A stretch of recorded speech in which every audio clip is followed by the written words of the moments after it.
Hi అండి, ఈరోజు నేనైతే మన కోడూరులో ఉన్న శ్రీ చౌడేశ్వరి అమ్మవారి గుడి దగ్గరికి అయితే వచ్చాను. ఇప్పుడే టెంకాయ తీసుకొని వచ్చాను అనమాట. లోపలికి వెళ్దాం రండి, దర్శించుకుందాం. చూస్తున్నట్టయితే ఇక్కడ గుడి అంతా చాలా ప్రశాంతంగా ఉంటుందన్నమాట. చూడండి, ఇది వచ్చేసి మెయిన్ అమ్మవారి టెంపుల్ అనమాట. ఇప్పుడు ఆల్రెడీ టైం 12:30 అవుతుంది. ప్రజెంట్ అయితే గుడి ఖాళీగా ఉంది. మీరు చూడొచ్చు, గుడి అంతా చిన్న పల్లెటూరులో మంచి లొకేషన్లో ఉంటుంది అనమాట. సో మీరు చూడొచ్చు, లోపలైతే అమ్మవారు ఉంది. ఇదంతా గుడి లోపల ప్రాంగణం. చూడండి అమ్మవారు. నేను టెంకాయ తీసుకొస్తే దాంట్లో మళ్ళీ మన వారాహిదేవి అమ్మవారి మొహం కనబడుతుంది. చూడండి,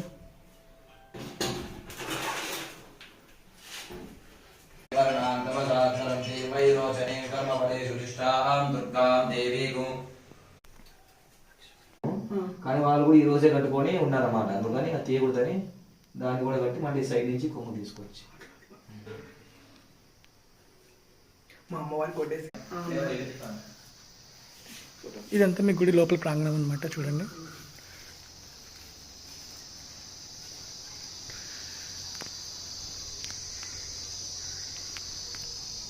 ఇక్కడ స్థల పురాణం చూసారా? శ్రీ కోడూరు చౌడేశ్వరి అమ్మవారి మొదటి స్థానం అని ఉంది. సో ఇది స్థల పురాణం అనమాట. ఇక్కడ ఇది వచ్చేసి గుడి మొత్తం బయట మీరు గమనించవచ్చు. నేనైతే నిన్న వారాహిదేవి నవరాత్రులు చేసుకుని నేను కంప్లీట్ చేశాను. సో గుడిలోకి రాగానే టెంకాయ ఇచ్చేటప్పుడు చూస్తేనేమో నాకు వారాహిదేవి అమ్మవారి మొహం కనబడింది. చూడండి చక్కగా అసలు ఎంత ప్రశాంతంగా ఉంటుందంటే ఇక్కడికి.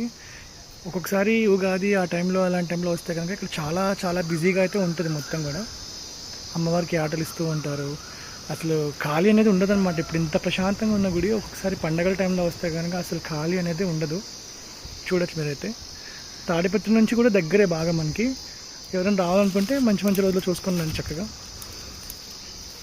మీరు ఇక్కడ చూడొచ్చు, రేపు నెల 12 తారీఖు నుంచి ఇక్కడ అమ్మవారి జ్యోతులు ఏవి ఉన్నాయంట. సో ఇక్కడ రావాలనుకునే వాళ్ళు ఖచ్చితంగా రండి. ఆ టైంలో 2026 ఆగస్ట్ 12 ఆ రోజు ఇక్కడ ఖచ్చితంగా 11 నైట్ నుంచి ఉంటాయన్నమాట. తెల్లవారితే అమావాస్య అనగా ఆ రోజు ఇక్కడ అమ్మవారివి జ్యోతులు వెలిగిస్తారు. ఖచ్చితంగా రండి, సరేనా? మీరు చూడొచ్చు ఎంత గుడి బయట చూసారు ఎలా ఉందో మొత్తం లొకేషన్ అంతా కూడా. చాలా నీట్గా ఉంటుంది అండ్ చాలా ప్రశాంతంగా కూడా ఉంటుంది. ఇంకా రేపు 12 తారీఖు అయితే ఫుల్గా ఉంటుంది అనమాట. జనాలు కూడా ఫుల్గా వస్తారనమాట.